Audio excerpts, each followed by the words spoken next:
고린도전서 1장 18절 말씀 우리 함께 읽겠습니다. 십자가의 도가 멸망하는 자들에게는 미련한 것이요 구원을 받는 우리에게는 하나님의 능력이다. 아멘. 네, 오늘 고린도 전서를 정리해 보겠는데요. 중요한 것은 여러분들이 성경을 쭉 이런 기도 제목을 가지고 통독을 해보세요. 이 별거 아닌 것 같아도 그 속에서 주시는 은혜도 있고 또 깨달음도 있고 하나님이 주시는 힘도 공급이 될 줄로 믿습니다. 저는 지난 주간에 로마서를 통해서 참 큰 은혜를 받고 있는데 이번 주는 고린도 전서를 좀 보도록 하겠습니다. 저희의 인생을 하나님이 인도하시는 가운데 성경 66권을 매주 한 권씩 이렇게 정리할 수 있는 그런 기회를 주셨다고 보거든요. 저에게는 큰 은혜의 시간인데 산업 현장에 있는 여러분들에게도 이 축복이 꼭 임하기를 바랍니다. 이 그리스도 안에 있는 저 여러분들은 믿으셔야 돼요. 하나님의 축복을 당연히 받을 수 있습니다. 왜냐하면 우리의 어떤 노력이나 열심이나 수준 때문이 아니라 예수님이 그리스도이시기 때문에 이 사실을 믿고 있는 우리에게 모든 문제를 해결해 주신 것이 맞아요. 그래서 우리가 가장 실패한 것은 천국 가는 겁니다. 가장 실패해도 천국 가는 거예요. 이 땅에서의 삶은 사실 이 땅에서만이라고 생각하기 때문에 그렇지 영원한 하나님의 시간 속에서 보면 이 내용들도 과정인데 중요한 것은 하나님이 주시는 응답을 받아야 되잖아요. 그러려면 저와 여러분도 하나님 앞에 해야 될 것이 있습니다. 서론으로 좀 생각해 볼 것은 이 고린도 교회 안에 많은 분쟁이 일어나는 것에 대해서 사도 바울이 에베소에서 이렇게 편지를 보낸 게 고린도전서거든요. 그래서 분쟁이 일어나는 것에 대한 많은 답들이 성경적으로 고린도전서에 있습니다. 고린도후서는 좀 다른 얘기지만 우리에게는 첫 번째로 생각해 볼 것이 많은 시험들이 있습니다. 그런데 분명한 것은 이 시험에 우리가 빠져 있으면 결국은 하나님이 역사하는 그릇이 되기가 어려워요. 이런 시험들은 교회에 가도 있고, 집에 가도 있고, 특별히 산업 현장에 우리가 일하는 곳에 가득 깔려 있죠. 어디든지 있습니다. 그런데 큰 인물들의 특징은 시험에 빠지지 않는 거예요. 사실 그때부터 그리스도가 모든 문제 해결자라는 응답이 오게 됩니다. 여러분들이 저를 꽤 오랫동안 지켜보고 계시는데, 어떻게 보실지 몰라도 제 개인적으로는 시험들 상황이 되게 많거든요. 제가 이제는 뭐 이발하러 가면 염색을 꼭 하라고 권유를 받는 이런 에, 상황이 됐고 또 비로소 이제 이 임플란트도 마지막 하나 이제 꼈는데 지난주에 어, 한 열 몇 개 하고 있고요. 아이들은 커서 결혼 정년기도 되고 이렇게 됐는데 이 아이들을 할 만한 게 아무것도 없어요. 앞으로도 없을 가능성이 많습니다. 제 사역에 있어서도 꿈꾸고 비전으로 붙잡은 내용도 있지만 이게 언제 시작될지도 몰라요. 그래서 여러분들은 하고 있잖아요, 뭔가. 저는 아직 시작도 못했어요. 그러니까 어떻게 보면 시험에 빠질 상황이 많은데 감사하게도 제가 거기에 머물러 있지 않게 된 거예요. 그러니까 굉장히 월등한 조건 속에 있어서 감사하다는 게 아니라 여전히 비슷한데 제게는 그리스도가 모든 문제 해결자라는 응답이 오기 시작한 거예요. 그것도 한, 한 10년 가까이 전부터 실제적으로 이런 응답이 오게 됐거든요. 이거는 뭐라고 표현할 수가 없는 거예요. 그러니까 제가 우리 집에서 아이들이나 집사람에게 이런 지금 얘기를 못해요. 왜냐하면 저의 수준을 알고 있거든요. 같이 사니까 여러분들 이렇게 일주일에 한번 넥타이 메고 만나니까 이런 줄 아는데 제 수준은 이렇지 않아요. 그러니까 이런 설교를 못 한다니까요. 뭐 하나님이 어쩌고 못해요. 근데 중요한 거는 제가 지향하고 있는 이 방향에 대해서 존경해주고 인정해줍니다. 이게 굉장히 중요하다고 보거든요. 그러니까 어쩌다가 제가 뭐 하나님의 뜻이라든지 이런 것을 툭 꺼내면 그것에 대해서 동의해주고 뭔가 그쪽으로 가려고 하는 선택들을 해요. 그러니까 우리가 자꾸 시험에 빠져 있으면 미안하지만 믿음이 있는 것 같아도 진전이 안 되는 겁니다. 우리 편에서 빠지지 않을 수 있어요. 그래서 그런 답들이 고린도전서를 통독해 보시면 많이 바울 사도가 고린도 교회에 보낸 편지 속에 나와 있습니다. 그리고 또 어떤 부분이 있냐면 많은 말들을 우리가 살면서 듣게 되거든요. 이런 말들은 상식선에서 들을 줄 알아야 돼요. 그리고 그 말의 내용이 아니라 언제든지 그 상식 이상의 것을 우리가 생각하고 붙잡아야 되거든요. 근데 많은 사람들이 복음 속에 있어도 틀리게 자꾸 듣고 상식 이하로 붙잡는 거예요. 그럼 이게 아무것도 아닌 것 같지만 굉장히 중요한 영향이 우리에게 쌓이는 겁니다. 그리고 세 번째가 더 중요한데 저 여러분은 복음을 다 가지고 있습니다. 이제 중요한 것은 복음이 나에게 체질이 되는 그때부터 하나님이 역사하시는 응답이 나타나기 시작해요. 그리스도는 모든 문제의 해결자 맞는데 내가 그 복음 체질이 되면 그 응답이 내게도 시작되는 거예요. 이때 누구에게나 있잖아요. 영적인 어려움과 문제도 없어지는 겁니다. 제가 한번 예를 들어 볼게요. 이게 무슨 말이냐면 어려움을 굉장히 많이 당한 요셉, 다윗, 또 죽음과 그런 어려움을 많이 당한 바울을 볼 수가 있는데 요셉의 형들은 늘 육신적인 거, 먹는 거, 입는 거 이런 거를 관심 가지고 따지는 수준이었죠. 그런데 요셉은 그런 그릇이 아니었어요. 그러니까 형들이 지향하는 인생이 아니니까 얼마나 독특하게 보이겠어요? 그리고 성격도 별로 안 좋거든요, 요셉이. 아버지한테 가서 자꾸 이러고 이러니까. 그러니까 형들에게 미움을 당해서 노예로 가게 된 겁니다. 얼마나 힘들었겠어요, 노예가. 자기의 자아는 없는 거잖아요, 노예는. 그래서 그동안 내가 형들에게 잘못했더니 이런 일이 일어났구나. 내가 반드시 여기서 이겨서 노예에서 해방될 거다. 그렇게 기도한 게 아닙니다. 나는 형들에게 반드시 복수할 거다. 이것도 아니고요. 하나님이 그 당시에 주셨던 비전을 내가 이루러 가는 게 아닐까? 그 어려움 속에서도 이거 붙잡았다니까요. 그러니까 요셉이 겪었던 어려움들이 하나도 어렵지 않았다는 게 아니라 어마어마한 어려움 속에 있었지만은 그러니까 복음으로 그런 현실들을 붙잡은 거예요. 이게 굉장히 중요한 겁니다. 제가 어느 날 알게 된 것이 하나님의 약속하신 일은 하나님께서 이루신다는 것을 알게 됐고 그때부터 그것을 믿게 됐어요. 그러니까 내가 할 수 있는 것은 뭐냐면 믿고 오늘을 사는 거예요. 믿고 오늘을 사는데 대단한 일들이 벌어지는 것도 없어요. 그런데 그 오늘이 합쳐져서 시간이 지나고 보니까 하나님이 하시는 일들이 보이는 거예요, 실제로.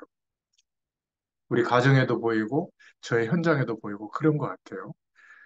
아무것도 걱정하지 마라. 형을 만났을 때도 형들이 나를 판 게 아니라 하나님이 나를 앞서 보내신 것이다. 이거는 복음 체질로서 인생을 겪어보고 난 뒤에 말하는 겁니다. 그런데 복음 체질이 되지 못하면 아는데 안 되는 거죠. 힘든 거예요. 근데 복음 체질이 되면 이런 하나님이 하시는 일들이 보이는 겁니다. 근데 대부분 사람들은 사람을 만나면 시험에 들고 또 상식에 다 걸려서 그 이하의 것들을 자꾸 선택하거든요. 교회도 보면 온통 시험에 빠져 있는 교회들이 참 많아요. 그러면 아무 응답도 못 받습니다. 아무리 그리스도를 외쳐도 그래요. 이 시험 안에, 어려움 안에 굉장히 축복받을 수 있는 내용들이 들어있는데 이게 안 보이는 거죠. 그러니까 많은 사람들이 상식적인 이하의 것을 자꾸 말하고 그거를 자꾸 듣는 겁니다. 우리가 상식선에서 들어야 될 것을 들어야 되지만 우리가 붙잡고 나가야 되는 것은 그 위의 것, 이상의 것을 붙잡아야 되잖아요. 말씀을 믿고 나가야 되는 겁니다. 그러려면 하나님께 기도하시면 돼요. 빌립보서 1장 9절부터 10절에 지극히 선한 것을 분별해라. 근데 교회에서 떠드는 말들을 들어보면 거의 다 사실이라고 볼 수 없는 것도 많고 상식 이하의 내용들이 많습니다. 그런 말에 빠져버리면 아무 응답도 못 받거든요. 그러니까 거의 다 거기에 붙들려 있는 거예요. 상식선에서 듣지 않는 거죠. 만약 그런 내용들을 듣고 그것을 목사가 강단에서 설교하면 어떻게 될까요? 대부분 이런 실수를 범해요. 산업 현장에서 그런 정보로 오는 것들은 그냥 상식선에서 보고 판단할 줄 알아야 되거든요. 우리가 항상 어떤 것을 두고 생을 걸 때는 그 위에 것을 봐야 되잖아요. 그죠? 그러니까 언제든지 상식적으로 판단을 하고 그 이상의 것을 붙잡아야 되는 겁니다. 형들이 나를 판 게 아니라 하나님이 나를 앞서 보내신 것. 이게 상식 위의 것을 본 거예요. 다윗도 하나님께서 나를 사자에게서 건져주셨습니다. 그죠? 하나님을 모욕하는 자의 손에서 건져주실 줄 믿습니다. 사무엘도 그랬고요. 이게 다른 차원을 보고 있는 겁니다. 거의 교회 안에 중직자들, 전문인들, 산업 현장의 중요한 일꾼들이 이런 부분들이 안 돼서 응답이 와 있는데 안 보이는 겁니다. 우리 목회자들도 이런 서론이 통과가 안 되니까 알고 있는 것 같은데 전도 운동이 안 일어나는 거예요. 10주도 못 만나요, 현장에서 사람. 왜냐하면 한 대여섯 번 만나면 만나기 싫어하는 캐릭터로 딱 나타나니까. 여러분이 복음 체질이 안 되면 사실 많은 응답 속에 있는 것 같은데 답답한 현실이 계속되는 겁니다. 그런데 복음 체질이 되면 하나님의 역사하심이 자꾸 나타나요. 이건 막을 수가 없는 겁니다. 그리고 이 복음을 누리는 기도가 여러분 삶 속에 정착이 되잖아요. 얼마나 행복하고 힘이 있는지 모릅니다. 이게 안 되면 계속 오는 게 뭐냐면 분쟁이에요. 나중에는 성만찬하는 것까지 분쟁이고 부활에 대해서도 분쟁이에요. 고린도 교회에 그런 문제들이 너무 많이 일어났거든요. 분쟁이 제일 많이 있는 교회에 답을 준 게 오늘 고린도전서의 내용인 겁니다. 시험이 일어난 부분들에 바울이 답을 준 거죠. 어떤 분쟁들이 일어나고 어떤 결과가 나왔는가 말씀 붙잡으면 되는데 그거보다 중요한 거는 서론의 내용입니다. 결국 시험과 문제에 빠지면 미안하지만 하나님이 역사하시는 그릇으로 설 수가 없는 겁니다. 또 상식 이하의 말을 듣고 상식 이하의 것을 판단하고 붙잡는다면 결국 그렇게 가겠죠. 지금도 성령 하나님은 우리와 함께 계시는 게 맞는데 우리가 복음 체질이 되지 못하면 알고 있는 것은 지식으로 끝나게 되는 겁니다. 이게 참 중요한 것 같아요. 어느 날 복음 체질이 된다는 것은 하나님의 말씀과 하나님을 향하는 그 중심과 집중이 계속되다 보면 어느 날 이 순간이 오는 것 같아요. 하나님과 동행할 수 있는 체질로 바뀌어지는 게 되는 것 같아요. 뭐 어려움은 계속 있죠. 또 시험거리도 계속 있고. 근데 저는 언제가 제일 좀 긴장이 되냐면 이런 얘기할 때 목사님 진짜 은혜 받았어요. 우리 목사님 설교에는 은혜를 내가 못 받았는데 목사님 말씀 들어보니까 너무 답이 됐어요. 이때 사실 위기의식을 느껴야 되거든요. 이 사람이 이상한 사람이잖아요. 그건 뭐 나쁜 말은 아니지만 정상적인 신자는 목사님의 설교를 들어보니까 우리 목사님이 말씀하시던 게 이런 거였거든요. 우리 교회가 이런 방향 속에 있었군요. 근데 내가 이런저런 불신앙 속에 있다 보니까 이게 막혀 있었군요. 이래서 원칙적으로 은혜를 진짜 받았다면 어, 교회에서나 또 목회자나 자기의 삶에 회복되는 게 정상이잖아요. 무조건 내 메시지가 좋다는 거를 듣고 내가 영권이 있구나 이래가지고 오판하면 어떻게 될까요? 이런 게 굉장히 많아요. 그거는 상식 이하의 것을 붙잡고 가는 거죠. 특히 산업 현장은 더. 그래서 꼭 이런 부분들이 여러분 고린도전서를 읽어보시면서 하나님이 주시는 답을 꼭 얻으시기를 축원드립니다. 결국 이 서론의 축복만 우리가 누릴 수 있다면 사실은 끝인데 그게 안 돼서 일어나는 과정들에 대해서 답을 말하고 있는 게 고린도전서다 이렇게 보시면 되겠습니다. 자, 그러면 첫 번째로 고린도전서 1장 12절에 보면 나는 바울에게, 나는 아볼로에게, 나는 게바에게, 게바는 베드로를 말하죠. 나는 그리스도에게 속한 자라 한다는 것이니 이렇게 말하고 있거든요. 분쟁하는 사람들의 결과 서론의 축복을 못 누리니까 반드시 모습이 나타나는 겁니다. 그게 바로 고린도전서 1장 12절에 분쟁하는 모습으로 나타나는 거죠. 바울이 그때 얘기하는 겁니다.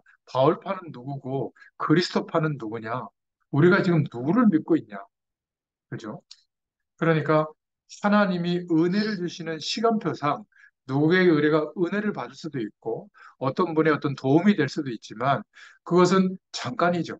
중요한 것은 우리 교회, 우리 목사님도 아니에요. 우리 교회, 우리 목사님도 사실은 성경의 말씀을 통해서 주님을 바라보도록 중보해주고 돕는 분이지. 그렇잖아요? 나의 신앙은 엄밀히 말하면 하나님과 연결되어져 있어야 되는 거예요. 내가 하나님을 바라볼 수 있는 믿음의 수준에 있어야 되는 거죠. 그러니까 이 서론의 축복을 누리지 못하면 은혜 받아도 분쟁하게 되는 겁니다. 이게 더 옳다. 이렇게 되는 거죠.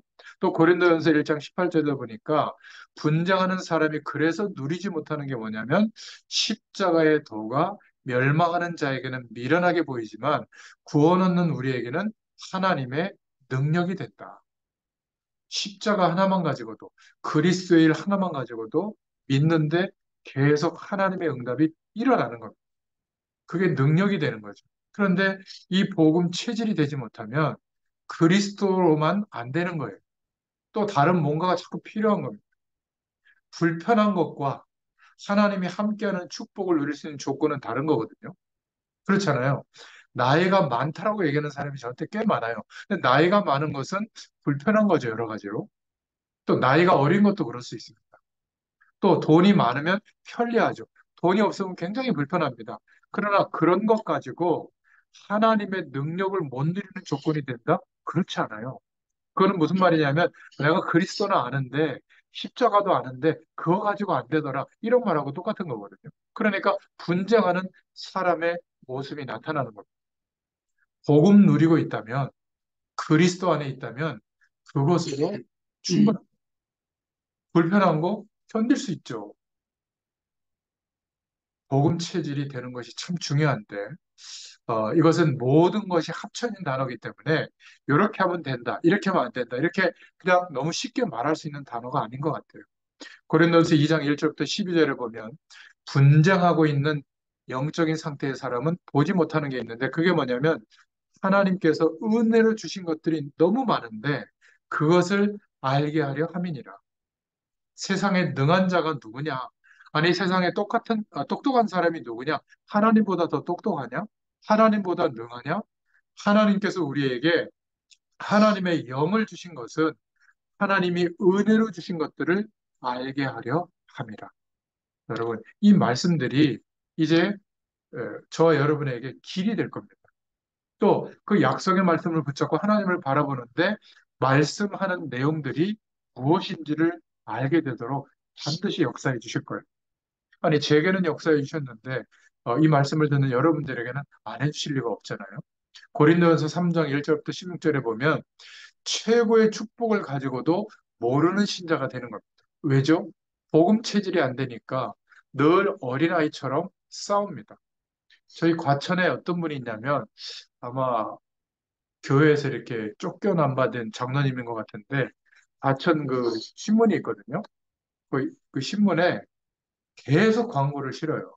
과천 무슨 교회인데 이 목사가 사꾼이라 이거예요. 설교도 누구 설교 베끼고 교회 예산도 어떻게 쓰고 이렇게 불합리한 일을 하고 막 이렇게 계속 내는 겁니다. 자기는 옳다라고 내는 거거든요. 제가 볼 때는 어린애 같아요. 그 사회법에다가도 막 재판도 걸었는데 아마 재판이 안 됐던 모양이죠. 뭔가 이렇게 상처를 입은 것 같아요. 그 중직자가 보니까. 돈 몇 년째 계속 내는 겁니다. 한 달에 한 번씩 신문이 나오는데도. 참 별로 안 좋더라고요. 목회자가 잘했건 안 잘했건 그건 중요하지 않아요. 그 사람이 하나님이 주신 축복이 너무 엄청난데 뭐 마음에 안 들면 자기가 원하는 교회 가서 신앙생활하면 되는데 아마 교회도 안 나가는 것 같더라고요. 보니까. 어린아이 같은 신앙을 가지면 절대로 하나님의 응답을 받기가 어렵습니다. 우리는 자꾸 엄청난 축복을 받았는데도 어린아이처럼 이렇게 생각하고 판단할 때가 너무 많거든요. 아무리 돈이 많은 부모라도, 아니, 지금 유치원 아이한테 야, 용돈이야 하고 1억 주겠습니까? 쓰라고? 어린아이에게 분유를 먹이거나 뭐 젖을 먹이지, 누가 어린아이에게 지금, 이빨도 안 났는데 거기다가 갈비를 주겠어요? 안 주는 겁니다. 그렇죠? 고린도전서 3장 16절에 그래서 너희가 하나님의 성전인 것과 하나님의 성령이 너희 안에 거하시는 것을 알지 못하느냐. 이게 어마어마한 응답인데 안 보이는 거예요. 고린도전서 4장 1절부터 2절에 그래서 믿음 체질이 된 복음 체질인 사람들은 이게 보여지는 거죠. 우리를 그리스도의 일꾼이요 하나님의 비밀을 맡은 자로 여길지어다. 맡은 자에게 구할 것은 충성이니라. 요것만 딱 내서 보면 좋은 말씀인 것 같은데, 그죠? 근데 고린도 교회의 모습을 보면 복음 체질이 되어지고 상식 이상의 것을 우리가 선택할 수 있고 뭔가 이렇게 시험에 빠지지 않는 이것만 할 수 있다면 이런 말씀들이 정말 답이 되는 겁니다. 그리고 이 말씀을 붙잡았을 때 정말 이런 응답들이 나타나겠죠. 자, 두 번째로 생각해 볼 것은 고린도전서 6장 1절부터 7절에 나와 있습니다. 분쟁하는 사람과 소송에 대해서 말하고 있는데 이 복음 체질이 안 되니까 계속 교회 안에서 생긴 문제들 때문에 소송을 거는 겁니다. 그러니까 복음 체질이 안 되면 말은 할 수 있을지 모르지만 잘할 수 있을지 모르지만 실제로는 이기지 못하고 막 분쟁하게 되는 겁니다. 이게 교회사 속에 가장 많이 있었던 거예요. 분쟁하는 거, 소송하는 거. 그래서 고린도 교회 교인들이 그 당시에 법에 서로 소송을 하는 겁니다. 이러니까 세상이 교회를 심판하게 되는 거죠. 고린도서 6장 2절에. 세상이 교회를 판단하기 시작한 겁니다. 불신자 앞에서 교회가 교회를 고발하는 거예요. 6장 6절부터 7절에 보니까. 이러니까 미래에 일어나는 문제가 막 일어나는 거죠. 재난이 시작되고 마태복음 24장에 나오잖아요. 의인은 영생에, 그렇지 않은 자는 영벌에 들어간다라고 경고를 받는 거죠. 마태복음 25장. 말세에는 이런저런 고통하는 때가 이럴 수밖에 없는 겁니다. 디모데후서 3장에 보면. 그래서 모든 종교가 마지막은 파라다이스를 자랑하는데 성경은 그렇지 않죠. 성경의 마지막은 고난이 온다고 나와 있어요. 반드시 온다고 나와 있어요. 어느 건지 맞는지는 신문을 보면 알 수 있죠. 저와 여러분이 서론의 응답을 가지고 있으면 어디 가서 시험 들지 않습니다. 자꾸 시험 드는 그릇이 되지 마시기를 축원드립니다. 여러분들이 이 산업 현장에서 조그마한 잔머리를 굴리면 약간은 이익이 될지 모르지만 하나님이 역사하시는 믿음의 큰 그릇은 되기가 어렵습니다. 그래서 분쟁하지 마라 이게 아니라 왜 분쟁할 수밖에 없는가? 결국 예수 믿는 우리가 교회가 성도들이 전도자들이 왜 손가락질을 받을 수밖에 없는 그런 일들을 벌이는가? 결국 복음 체질이 아직 안 된 겁니다. 그러면 이 고린도전서의 말씀들이 정말 중요한 답들이 될 거예요. 세 번째, 고린도전서 5장 4절부터 5절에 보면 분쟁하는 자가 은밀히 누리고 있는 게 있는데 눈에 안 보이는 은밀한 축복은 못 누리고 결국은 계속 자기 손해를 보고 있는 것이죠. 그러니까 사단이 역사하고 있는데 이건 모르는 겁니다. 자기도 모르게 그 배경 속에 자꾸 놓여지게 되는 거죠.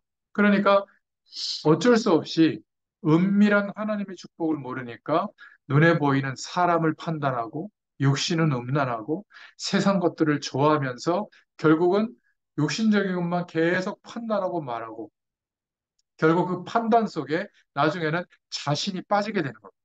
고린도전서 5장 4절부터 5절, 고린도전서 6장 18절에 나와 있죠. 그래서 결국 가정에도 그 당시에 고린도 교회에 가정에 어마어마한 문제가 왔거든요. 그래서 결혼을 위해서 본격적으로 기도해라 이러면서 결혼을 안 한 자와 과부는 기도를 시작해야 된다. 이런 내용이 나와요. 고린도전서 7장 1절 8절에 보면 나옵니다. 또 사단의 공격을 받지 않도록 기도를 시작해라. 7장 5절에도 나오고 또 결혼한 사람도 기도를 시작해야 된다. 고린도전서 7장 13절에 나옵니다. 이미 우리 시대는 음란이 상품화되는 시대가 됐고요. 앞으로 더 오기 때문에 정말 주의하고 기도해야 됩니다. 음란이 문화가 되는 시대가 됐거든요. 그냥 어느 순간부터 그냥 당연시 돼버린 겁니다. 그러니까 공공연하게 그걸 막 부추기는 문화가 막 확산되고 있죠. 이런 것을 모르면 결국은 복음 체질이 안 되면 막 분쟁이 일어나고 답답한 일들이 많이 생기니까 잠시 내 마음을 잊는다. 이런 식으로 해서 허용하는 것들이 너무 많거든요. 그래서 결혼을 두고 기도해라. 이것은 분쟁하는 이유와 여기에서 벗어날 수 있는 것이 무엇인지를 말씀하고 있는 겁니다. 자, 이해가 됐죠? 네 번째로 분쟁하다 보니까 가장 축복이 되는 성만찬까지 문제가 된 겁니다. 고린도전서 그래서 11장 23절부터 24절의 내용이 나오는데 성만찬을 누가 언제 만들었는가? 요한복음 13장 1절부터 13절에 보면 예수님이 만드셨죠. 그리고 재림 오실 때까지 거행하라고 했습니다. 초대교회는 모일 때마다 성찬식을 했어요. 만약에 항상 우리가 예수 그리스도의 죽으심과 부활을 누릴 수 있다면 아마 우리 인생의 대역사가 일어날 거예요. 성만찬이 그런 의미인데 초대교회는 매일 만나면 성찬식을 거행한 겁니다. 원칙은 이게 맞아요. 원칙은 주일마다 성만찬하고 또 매일 성만찬하는 게 많은데 너무 막 분주해지고 가치가 떨어질까 싶어서 6개월에 한 번, 3개월에 한 번 이렇게 거행하죠. 사실은 매일 하는 게 성경적이에요, 원래는. 이삭은 어디를 가든지 수양의 비밀을 생각하지 않았겠어요? 자기가 직접 죽다가 살아났기 때문에. 그래서 이삭은 어디서나 하나님의 역사를 누릴 수가 있었던 거죠. 여러분, 우리의 삶의 모든 부분을 그리스도로 한번 답을 내보시기 바랍니다. 그러면 신기한 일이 벌어질 거예요. 틀림없습니다. 성경에 있는 하나님의 역사가 지금도 그대로 이루어집니다. 이 성만찬까지 문제가 오니까, 왜냐하면 성만찬을 가져와야 되잖아요. 교회에서 할 때는 괜찮은데 집에 와서 성찬식을 거행하니까 부자들은 어떻게 하죠? 포도주나 이런 거를 많이 가져오고 없는 사람은 또 조금 가져온단 말이에요. 어떤 사람은 포도주를 너무 많이 먹어서 취하는 상태까지 발생하는 겁니다. 이거는 성찬식을 이해하지 못한 거죠. 하나님의 축복을 모르니까 성경의 가장 중요한 것인데도 고린도 교회는 분쟁거리로 만들었는데 성찬식을 어떻게 하라, 기념하라고 하는 그 내용을 다시 한번 말씀하고 있죠. 우리가 이런 세세한 분쟁거리들에 대해서 막 자세하게 할 필요는 없지만 왜 이런 문제가 생겼는지를 이해하고 우리는 어떻게 해야 될 것인가 이런 답을 말씀을 통해서 얻어야 될 줄로 믿습니다. 그래서 분쟁하는 자, 은혜 받지 못하는 자는 성만찬도 문제가 됐다. 목사님의 넥타이 색깔, 주보에 나온 글씨 하나도 문제가 돼가지고 막 이렇게 얘기하는 분들이 있거든요. 진짜 교회 안에. 제가 예전에 교회에서 찬양 인도할 때 전화 왔어요. 목사님은 왜 그 찬송만 계속해요? 그리고 왜 왼쪽으로만 고개를 이렇게 있고 오른쪽에 있는 자기는 쳐다보지 않네요. 자기한테 무슨 억한 감정이 있냐고. 죄송하다고 그랬어요. 제가 꼭 쳐다보겠다고. 그러니까 성만찬 이것까지도 분쟁이 된 겁니다. 고린도전서 11장 17절에 편당을 만들고 파당이 일어나게 된 거죠.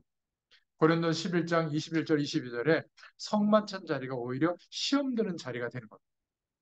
고린도서 11장 23절에 34절 성만찬은 예수님이 만드신 제도죠.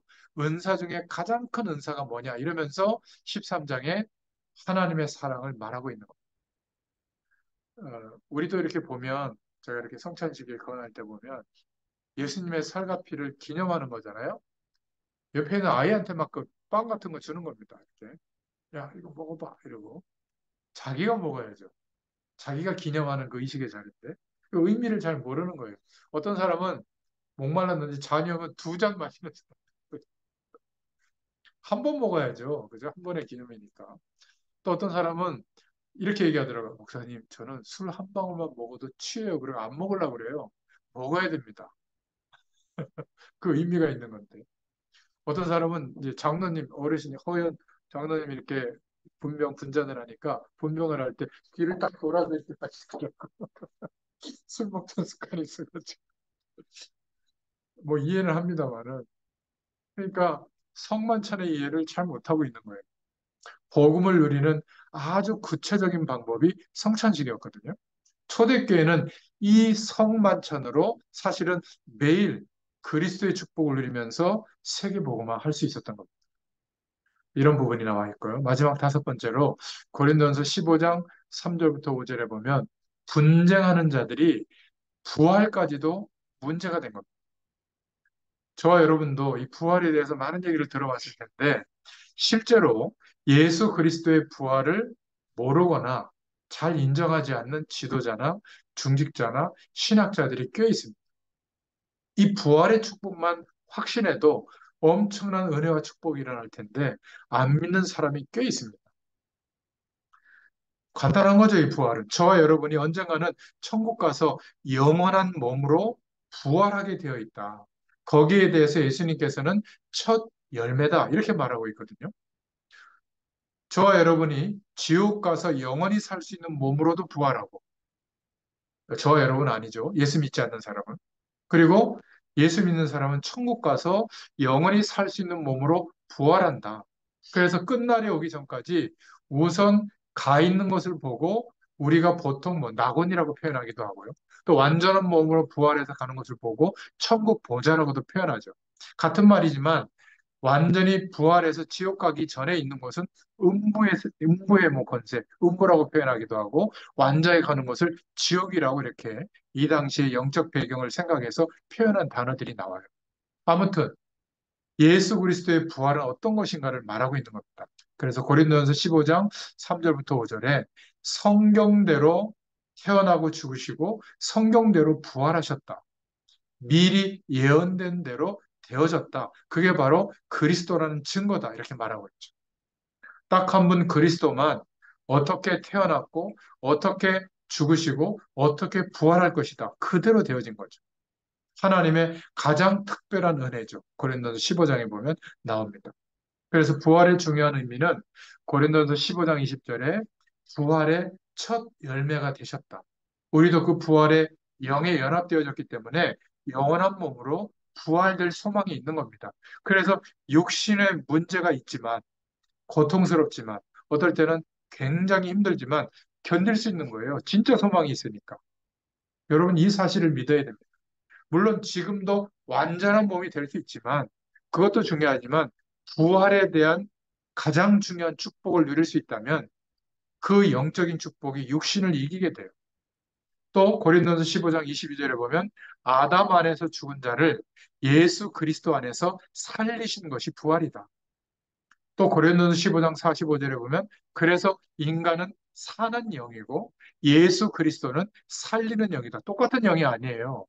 어떤 분은 착각하더라고요. 이제 하나님의 형상이 회복됐고 내가 하나님처럼 자꾸 얘기를 하는 거예요. 하나님이 막 아니에요. 그리스도로 말미암아 살리는 영으로 함께 해주시기 때문에 우리가 사는 영이 된 겁니다. 다 똑같은 사람인데 우리는 사는 영, 아담으로서 살고 있는 거죠. 그러나 예수 그리스도는 살려주는 영, 하나님이세요. 그래서 예수 그리스도께서는 못하실 일이 없는 겁니다. 예수님으로 이름으로 기도할 때 살리는 영으로 역사하시는 거예요. 고린도전서 15장 46절에 그래서 부활에 속한 자, 신령한 복에 속한 자다. 고린도서 15장 47절에는 첫 사람은 땅에서 난 자며 둘째 사람은 하늘에서 난 자다. 그리스도를 말하고 있죠. 고린도서 15장 48절에 첫 사람은 그래서 흙에 속한 사람이며 둘째 사람은 하늘에 속한 자다. 자, 그러면 어떻게 시험을 이길 수 있는가? 고린도서 10장 13절에 이 그리스도로 우리는 어떤 시험에도 이길 수 있습니다. 내가 이기는 것이 아니라 부활하셔서 성령으로 역사하시는 주님이 나와 함께 하시는 것을 믿게 된다면 그 힘과 능력으로 이기게 됩니다. 고린도전서 10장 13절에 이때부터 어떤 시험도 감당할 수 있게 되고 그런 힘을 우리에게 주신다고 말씀하고 있습니다. 여러분, 고린도 전서는 연약한 자라고 인정하는 사람은 꼭 읽어보셔야 돼요. 내가 부족하고 연약하고 어렵고 자주 넘어진다. 이런 분들은 고린도전서에 나와 있는 바울의 그 고백, 바울을 통해서 우리에게 주시는 하나님의 말씀이 분명히 답이 될 줄로 믿습니다. 자, 이런 축복을 누리게 되면, 그래서 분쟁을 넘어서게 되고 어려움과 문제를 넘어서게 되면 이런 사람에게는 많은 사람을 살리는 전도의 문이 열리게 될 줄로 믿습니다. 이때부터 고린도전서 3장 16절에 너희가 하나님의 성전인 것과 이제 하나님이 우리와 함께 하시는 축복이 나타나게 되죠. 내가 이 사람을 만났는데 문제가 보이거든요.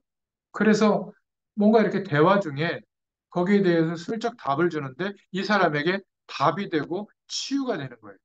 그러니까 보이는 전도라고 할 수 있는 거죠. 답이 전달이 되는 겁니다. 이거는 말로 하는 게 아닌 것 같아요. 어떤 면에서.